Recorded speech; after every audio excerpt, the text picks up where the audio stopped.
অন্যান্য প্রসঙ্গ, রাজধানীর রমনার মৌচাকে স্বেচ্ছাসেবক দলের রমনা থানার সাবেক আহ্বায়ক বিল্লাল হোসেনকে ছুরিকাঘাতে হত্যা করা হয়েছে।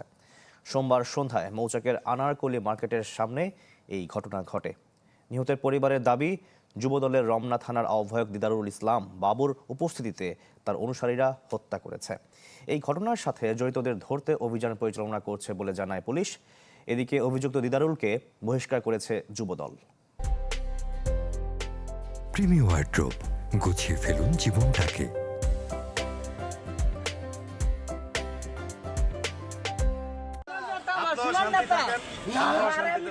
মোবাইল ফুটেজে এমন কথা কাটাকাটির দৃশ্য রাজধানীর মৌচাক এলাকার আনারকলি সুপারমার্কেটের সামনে,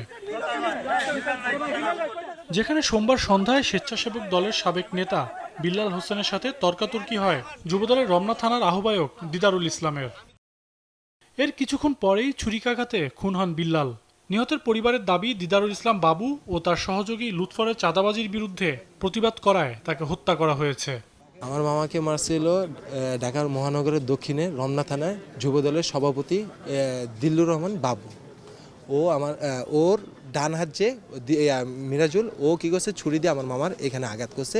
ওই আঘাতে আমার মামা মারা গেছে। এই পুরা রমনাটা যুবদলের বাবু এবং তার গং পুরাটা নিয়ন্ত্রণ কন্ট্রোল করতেছিল। ঘটনার সাথে জড়িতদের ধরতে অভিযান পরিচালনা করছে পুলিশ। তাদের ধারণা, পূর্ব শত্রুতা থেকেই এমন হত্যাকাণ্ড। কারা তাকে ছুরিকাহত করেছে সে বিষয়টি আমরা খতিয়ে দেখছি। আমাদের সিসি ক্যামেরা আছে, সেগুলো আমরা ফুটেজ সংগ্রহ করছি